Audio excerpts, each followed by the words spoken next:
안녕하세요. 경제를 읽어주는 남자 김광석입니다. 반갑습니다. 소비 쿠폰이 경제 회복을 얼만큼 가져올까 희망과 기대와 우려가 동시에 있습니다. 이 확장 재정을 펼쳐나가면 정말 우리 경제에 얼마나 득이 될까, 또 어떤 부분에 있어서는 실이 될 수도 있겠죠. 많은 부분들이 기대하시는 부분도 있고 우려하시는 부분도 있는데 그 부분에 대해서 좀 말씀드려보고자 합니다. 실제 수비 쿠폰이 활용되기 시작하면서 시장에 또 길거리에 많은 소상공인 자영업자들이 조금 활기를 되찾고 있는 모습처럼 보여지기도 합니다. 나는 이제 민생회복 지원금 이제 사용을 해야 되는데, 이 사용하다 보면, 소비 쿠폰 사용하다 보면 정말 이게 경기 회복으로 이어질까, 경제를 선순환시킬까, 또 이렇게 저성장 국면에서 벗어날 수 있을까, 나는 그냥 세금만 더 많이 내야 되는 거 아닐까, 뭐 그런 우려도 하시는 분도 계시고, 또 세금은 세금대로 내고 뭐 이렇게 나는 받는 게 별로 없었던 것 같은데 드디어 내가 뭐가 받는 것 같기도 하네 하면서 기분 좋아하시는 분들도 계시고, 여러 가지 의견들도 있으실 것 같습니다. 제가 이 그림을 드리면서 시작을 하도록 하겠습니다. 제가 경제 읽어주는 남자 이 시그니처 영상을 통해서 굉장히 중요한 경제적 현상에 대해서 저의 소신껏 의견을 밝히고 있는데요. 오늘도 소비 쿠폰에 대해서 의견을 드려야 될까 말아야 될까 망설여졌습니다. 왜냐하면 하나의 현상을 놓고 제가 최대한 중립적으로 말씀드리려고 노력하지만, 또 이 영상을 보시는 우리 38만여 구독자분들 입장에서는 나는 좌인데 나는 우인데에 따라서 저의 의견이 어떻게 느껴지는지 또 달리 파악되고도 있더라고요. 제가 이렇게 말씀드리겠습니다. 해도 비치고 있고요, 비도 내리고 있어요. 해도 있고 햇볕도 있고 비도 있지만 둘 다 방향은 같아요. 싹을 트게 하고 꽃이 피도록 하는 거예요.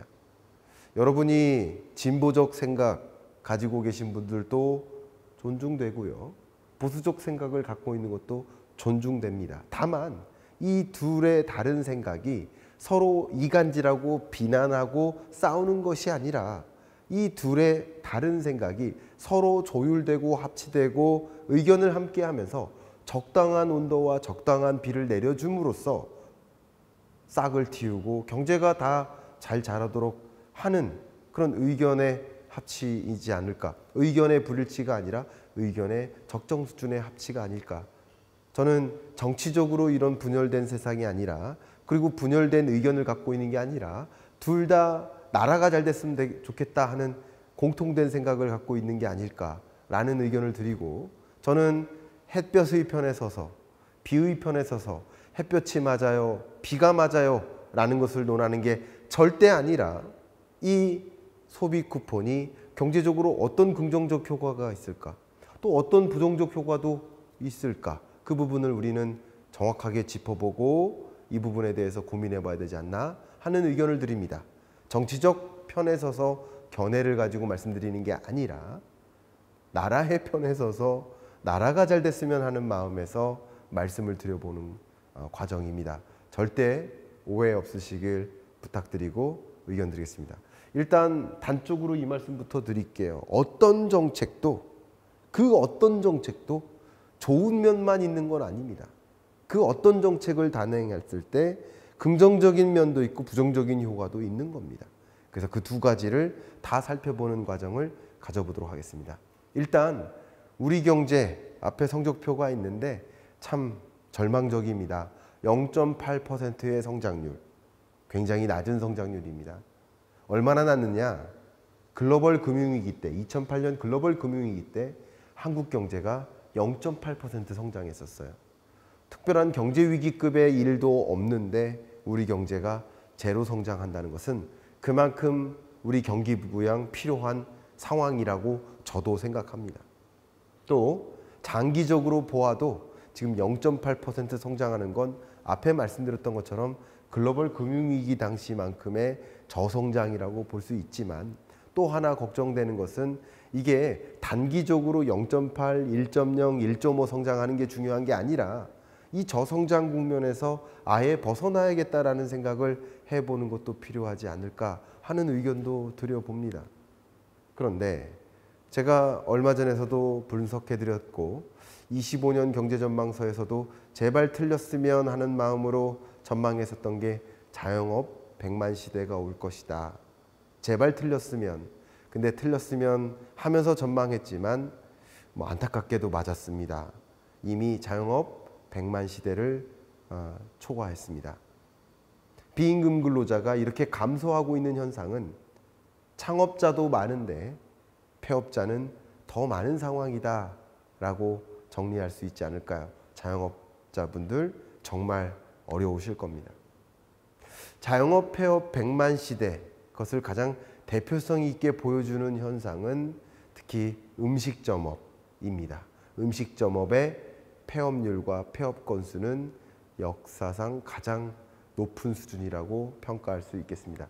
이 자영업이 왜 어려울까? 가장 극단적으로 자영업이 어려운 이유를 손꼽는 것이 바로 소비 위축입니다. 임금 근로자가 실질 소득이 줄어요. 그러니까 소비할 여력이 없어요. 근데 그 소비 대상이 자영업자인데 자영업자의 매출 감소로 이어지고 실질 소득이 감소하니까 소비를 아껴야 되는데 어디서 아낄까? 외식 소비하기보다는 식료품 사서 집에서 해 먹자. 편의점에서 도시락 사 먹자 하는 방식으로 움직이다 보니까 소상공인들은 굉장히 시름을, 눈물을 감출 수가 없는 상황이 되고 있습니다. 너무나 안타깝게 생각합니다.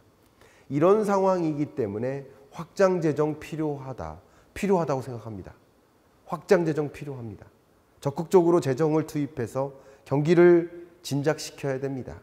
경기를 부양시키기 위해서 한 단위의 예산이 쓰여지면 그만큼 여러분이 소비 쿠폰을 가지고 소비를 할 수 있듯이 자영업자의 매출로 이어지고 자영업자의 매출은 곧 자영업자의 소득이 되고 그 자영업자의 소득은 또 다른 분야로 투입될 수 있으니까 이게 한 단위 예산 투입이 그냥 한 단위 예산 투입으로 끝나는 게 아니라 승수 효과가 발생하는 겁니다. 경기의 선순환을 만들 수 있다고 생각합니다.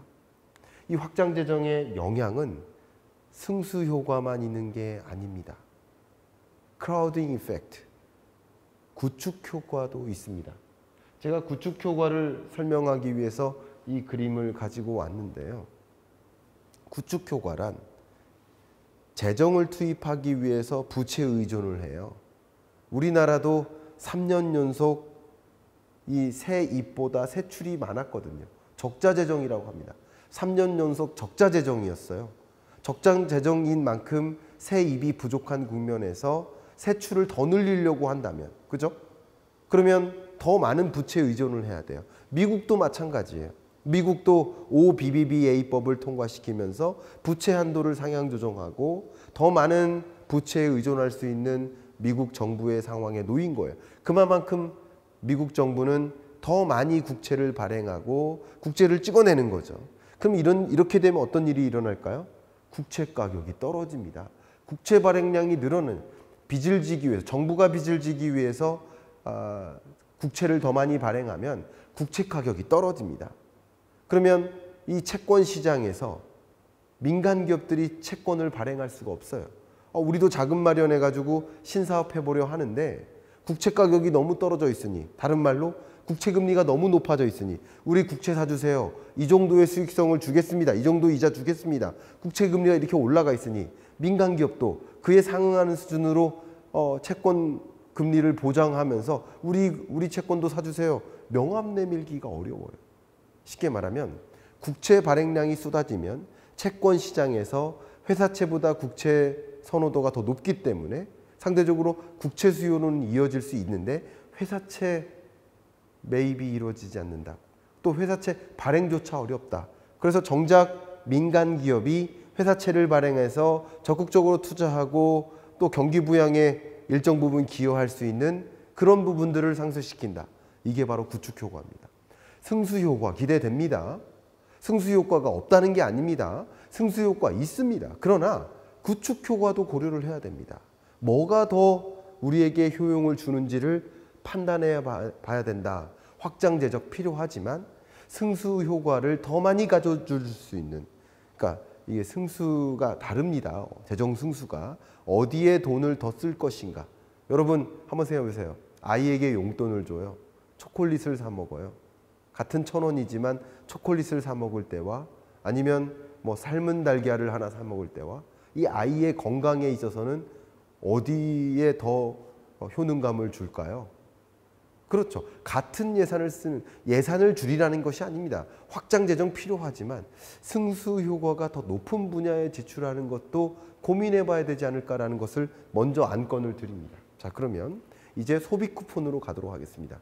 소비 쿠폰이 어떤 경제적 영향을 가져올까? 너무나 소비 심리가 침체되어 있었고 소매 판매액이 줄고 있었고 자영업이 어려웠었는데 소비 심리가 극단적으로 회복됩니다. 그리고 소비 지출을 할 수 있습니다. 그래서 소비할 여력이 생기고요. 그러면 소매 판매가 실제 반영되어서 꿈틀꿈틀 낙폭을 축소하더라고요. 소매 판매가 여전히 감소는 하고 있지만 감소폭이 축소되더라고요. 그러니까 소비 쿠폰이 일정 부분 소비 심리를 끌어올리고 소비 여력을 갖춰다 주니까 이게 소비 회복을 가져다 줍니다. 내수 경기 회복에 영향을 주고 이게 일정 부분 자영업자의 매출로 이어지니까 경제적으로 긍정적인 효과를 줍니다. 그러니까 소비 쿠폰이 경제적인 긍정적인 효과를 주느냐? 줍니다. 안 준다는 것이 아닙니다. 줍니다. 그런데 부정적인 영향도 생각해보자 라는 것이죠. 그러면 이 소비 쿠폰을 15만 원씩 5천만 국민에게 주어진다면 15만 원 곱하기 5천만 원만큼의 소비가 발생할 것인가? 정말 그럴 것인가? 종종 여러분들이 댓글로 그렇게 표현해 주시더라고요. 지금의 소비 쿠폰은 소멸성이다. 그렇기 때문에 다 소비하게 된다. 소비하지 않을 사람은 없다. 저도 그 부분 동의합니다. 그런데 쿠폰의 소득 대체 효과일까? 소비 대체 효과일까? 자, 이 부분 말씀드릴게요. 소비 쿠폰이 주어지면 소득이 늘어나겠죠. 그럼 소득이 늘어나는 만큼 그만큼 소비를 더 늘릴까? 그건 다른 얘기예요. 무슨 얘기냐? 이 소비 쿠폰을 가지고 소비를 하기 때문에 기존의 잉여 소득을 소비 지출로 연결을 하지 않으니까 소비 쿠폰에 소득 대체 효과가 일어납니다. 소득을 대체시키는 거예요. 소비 쿠폰이 없었어도 소비할 것들을 대체시키는 효과예요. 그런 부분도 나타납니다. 그 부분은 지금부터 설명드리겠습니다. 소득 구간별로 5분위로 나누겠습니다. 1분위가 저소득층, 5분위가 고소득층. 평균적으로 우리나라 가구 기준으로 처분 가능 소득이 423만 원 정도가 됩니다. 근데 5분위 고소득층은 920만 원 정도 되고요. 1분위 저소득층은 92만 원 정도 됩니다. 그런데 한번 보시면 1분기를 기준으로 봤을 때 1분위 저소득층은 오히려 전년보다 소득이 줄어요. 5분위는 전년보다 소득이 껑충 늘어요. 자, 늘고줌을 확인하기 위해서 이렇게 증가율을 계산해 봤더니 5분위 고소득층은 소득이 늘어요. 4분위도 늘어요. 2, 3분위도 늘어요. 근데 1분위 저소득층은 처분 가능 소득이 오히려 감소합니다. 그러면 이렇게 소득이 감소하는 가구의 경우에는 소득액 자체가 절대적으로 부족하기 때문에 소비 지출을 적극적으로 하기가 부담스러웠어요. 그것을 어떻게 평가할 수 있느냐? 보시는 것처럼 평균 소비 성향으로 평가할 수 있습니다. 이게 무슨 말이냐? 내가 소득이 이만큼 있는데 그중에 얼만큼 소비 지출을 하나? 이걸 보여주는 지표예요. 평균적으로는 70%입니다. 여러분 소득이 1,000만 원이면 700만 원 정도 소비하는 거예요. 근데 1분위 저소득층은 100만 원 중에 148만 원을 지출합니다. 왜요? 절대적으로 삶을 영위하기 위해 필요한 절대적인 필수재적 소비 지출이 있기 때문에 그 소비를 하기 위해서 실제 부채에 의존해서 소비하는 경향이 있는 거예요. 평균 소비 성향이 강한 거예요. 이해 가셨죠? 근데 5분위의 경우에는 앞에 말씀드렸던 것처럼 소득 월액 자체가 높기 때문에 1,000만 원 가까이 돼요. 그중에 570만 원 쓰는 거예요. 구조가. 그러니까 이미 잉여 소득이 있는 거예요. 그러면 소위 1분위 저소득층의 경우에는 소비 쿠폰이 주어졌을 때 소비로 연결시킬 가능성이 있죠. 높죠. 100% 소비 지출할 겁니다. 2분위 가구의 경우에도 100% 소비 지출할 거라고 생각합니다. 그러면 1, 2분위를 중심으로 소비 증가분이 발생하는 거예요. 그러면 특히 5분위 같은 경우는 소비 증가가 발생할까? 이미 잉여소득이 있는 상태에서 소비 쿠폰 때문에 더 소비하지 않는 거예요. 소비 쿠폰이 없었어도 이 소득을 가지고 소비했을 것을 소비 쿠폰으로 소비하게 되니까 소득을 대체하는 효과가 발생하고, 소득을 대체했기 때문에 기존 소득을 소비로 더 추가적으로 연결하지 않기 때문에 초과 소득이 발생하는 겁니다. 결과적으로 그런 겁니다. 그래서 의견을 드려본다면 자료를 먼저 볼게요. 1분위와 5분위를 비교하겠습니다. 소득 측면에서는 1분위나 5분위나 둘 다 15만 원씩 주어져요. 소득이 늘어나죠. 근데 실제 1분위의 경우에는 그중에 소비를 15만 원을 다 소비로 연결시키는데, 5분위의 경우에는 15만 원을 다 소비 지출하여도 결과적으로 소비액이 절대적으로 느는 것은 3만 원 수준이다라고 분석적 의견을 드리겠습니다. 이 분석을 하는데 가정을 몇 가지 드렸어요. 평균 소비 성향과 소득이 늘어남에 따라서 한계 소비 성향이 얼마나 늘어나는지, 이런 것을 가정해서 분석했는데 예를 드는 겁니다. 상대적으로 저소득층일수록 소비 쿠폰에 따른 소비 지출 효과가 있지만, 고소득층일수록 소비 쿠폰에 따른 소득 대체 효과가 있다. 소비 지출 효과가 아니라, 소비 증가 효과가 아니라 소득 대체 효과가 있다. 그럼 결과적으로 어떤 일이 이어질까 보세요. 기존의 경우에는 소득이 있었다면 이 중에 일부를 소비로 지출했었어요. 근데 평균적으로 소비 쿠폰이 주어진 경우에는 소득액이 늘지만 늘어난 만큼 15만 원을 다 소비 지출하기보다는 9만 원 정도가 소비 지출된다라고 볼 수 있겠습니다. 그러니까 100% 효과가 다 있는 것은 아니다. 근데 여기서 중요한 것은 나머지는 무엇에 쓸까? 초과 저축이 발생한다라는 것을 강조하겠습니다. 가뜩이나 확대 재정 편성하고 추가 금리 인하를 고민하고 그 밖에 2차 추경, 3차 추경을 가동하는 과정에서 유동성 공급이 일어납니다. 그런데 보시는 것처럼 2020년 당시에도 재난지원금을 제공했고, 재난지원금이 총 소비 지출이 감소했을 것을 결과적으로 끌어올리게 만들었습니다.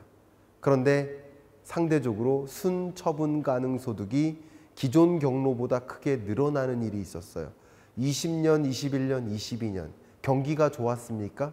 순처분 가능 소득이 늘어날 여지가 있었습니까?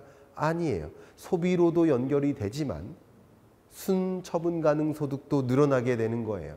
그래서 결과적으로 발생하는 것이 초과 저축이었습니다. 한국은행의 진단입니다. 한국은행의 진단으로도 초과 저축이 발생했다. 이 초과 저축이 결과적으로 어디에 쓰일까? 특정 부분 자산으로 쓰인다. 이 부분을 강조할게요. 여러 가지 정황상 경상소득이 주어져요. 그 경상소득 중에서 이자 같은 것을 지출하니까 이게 비소비 지출이거든요. 반드시 통장에서 차감되고 나머지, 그러니까 처분 가능 소득이 소비할 수 있는 여력을 보여줘요.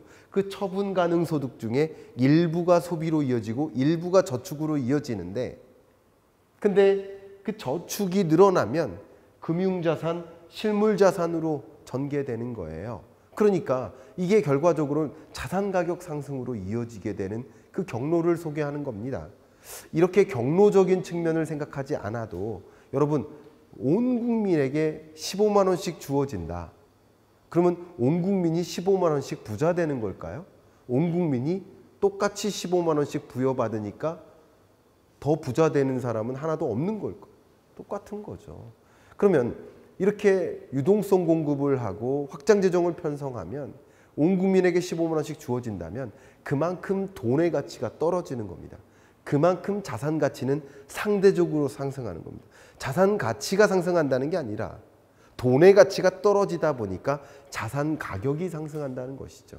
특히 자료 보시는 것처럼 가계의 순금융자산 투자액이 레벨업 됐습니다. 언제? 팬데믹 때요. 팬데믹 때 경제가 좋았나요? 팬데믹 때 경제가 안 좋았어요. 그러나 이 초과저축이 상당 부분 순금융자산 취득으로 이어지기도 한다라는 경로적 측면도 해석 의견을 드리고, 모두에게 유동성이 공급되는 만큼 돈의 가치가 떨어지고, 돈의 가치가 떨어지는 만큼 상대적으로 자산 가격이 올라가게 되는 효과도 있겠다. 그러면 이런 관점에서 누구에게 좋은 건가요? 정말 누구에게 좋은 건가요? 이렇다면 더 나은 용도로 쓸 고민도 해야 되지 않을까요? 제가 2023년 말에 24년 예산안을 정부가 편성할 때 제가 그동안 경제 분석하면서 가장 크게 좀 언짢았었습니다. 가장 크게 좀 경노했었습니다. 왜 그랬느냐? 정부가 경제 성장을 추진한다고 해놓고 정작 줄인 예산이 교육 예산과 R&D 예산이었어요. 우리나라를 성장 도약시키려면 더 많이 인적 자원 관리하고 소위 교육을 통해서 생산성을 끌어올리고 R&D 지출을 더 많이 편성해서 기술적 고도화를 이루고 유망기술, 유망산업들을 발굴해 나가는 것이 성장 전략인데, 같은 예산도 왜 다른 데는 늘리고 정작 성장을 중심으로 한 예산은 줄이느냐 하면서 이건 방향과 맞지 않다라고 제가 개인적으로 좀 많이 분노했었던 적이 있었습니다. 우리 경제는 올해 몇 % 성장하느냐가 중요한 게 아닙니다. 우리 경제는 0% 성장해서 뭐 0.8이냐, 1.0이냐, 0.5냐가 중요한 게 아닙니다. 장기적으로 우리 경제가 저성장 국면으로 내려가고 있는 국면이기 때문에 우리는 어떻게 이 저성장의 고리에서 벗어날까를 고민해야 됩니다. 오늘을 고민하는 게 아니에요. 올해를 고민하는 게 아니에요. 중장기적인 한국 경제의 미래를 고민해야 되는 거예요. 그러면 한 단위의 예산도 어디에 쓸까를 다시 한번 고민해 봐야 됩니다. 한 단위의 예산도 여러분 확장재정 편성하고 추경 편성하고 하는 여정에서 수십조 원이 쓰여집니다. 근데 우리나라 한 해 R&D 예산이 30조예요. 우리 우주개발 사업하고 방위산업의 고도화를 이루고 반도체 클러스터 조성하고 또 차원이 다른 초격차 반도체 전략을 취하고 그에 상응하는 AI 인력, 빅데이터 인력, 여러 인력들을 양성하고 하는데, 이게 한국 경제의 저성장의 고리에서 벗어나는 중성장, 고성장으로 그래도 도약할 수 있는 한 가지 희망인데, 근데 그 희망에 투자하는 것이 아니라 올해 경제 경기 회복에 투자하는 것이 과연 맞는가 하는 의견을 드립니다. 저는 예를 들어서 청년 수당 같은 것도 개인적으로는 공감하지 않고 있습니다. 이것은 청년 수당을 주는 것은 결과적으로 비취업을 장려하는 거거든요. 비취업 상태의 안전망 작용을 할 수는 있겠지만 취업을 장려하는 건 아니에요. 취업하지 않아도 청년 수당을 받아서 내가 삶을 영위할 수 있어. 또 부모님한테 용돈도 받으니까 사회 진입을 지연시켜요. 경력을 쌓을 그 기간을 축소시켜요. 그러니까 아무래도 결혼 정년기도 지연되고 출산도 지연되고 하는 일이 있어요. 그러니까 비취업을 장려하는 거예요. 취업을 장려하는 게 아니에요. 그 마찬가지로 기본재난지원금이라든가 이런 소비 쿠폰 같은 경우도 사실은 절대적으로 취약계층에게 안전망으로서 주어지는 것은 좋은 방법인 거라고 생각합니다. 그러나 결과적으로 나 일하지 않아도 살아갈 수 있네 하는 여러 가지 수단들을 더 제공해 주는 거예요. 비취업을 장려하는 제도적 장치인 거예요. 우리 청년들 중에 그냥 쉬었음, 특별한 이유 없이 그냥 쉬었음 청년들이 늘어나고 있습니다. 이런 국면에서 과연 우리 경제가 올해를 놓고 고민하는 게 아니라 더 많은 인재를 양성하고 미래 유망 산업으로 도약하고 해 나갈 것을 고민해야 되는 이런 과정에서 과연 소비 쿠폰밖에 없을까? 소비 쿠폰 말고 같은 예산이라면 경제 성장을 도약시키는 데 더 쓰여져야 되지 않을까라는 의견입니다. 같은 예산이라고 한다면 말이죠.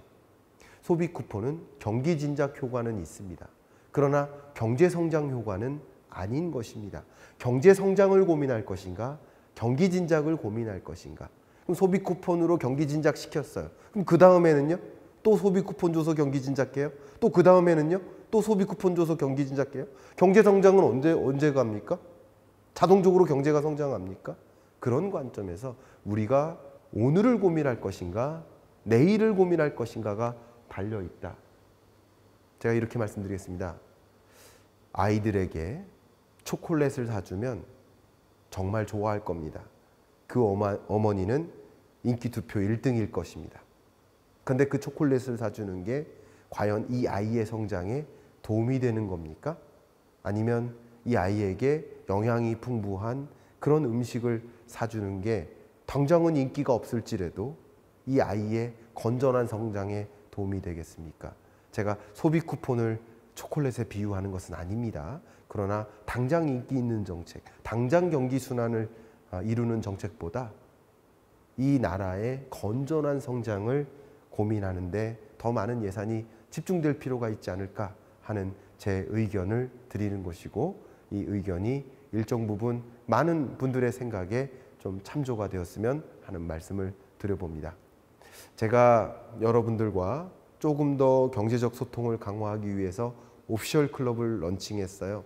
매월 특강도 경험하시고 매주 줌 수업도 경험하십시오. 만약에 관심 있으신 분들이라고 한다면 댓글 상단에 고정 댓글로 안내를 해놨으니까 찾아와 주시길 바라고, 이상으로 이번 주 경제 읽어주는 남자 마무리하겠습니다. 감사합니다.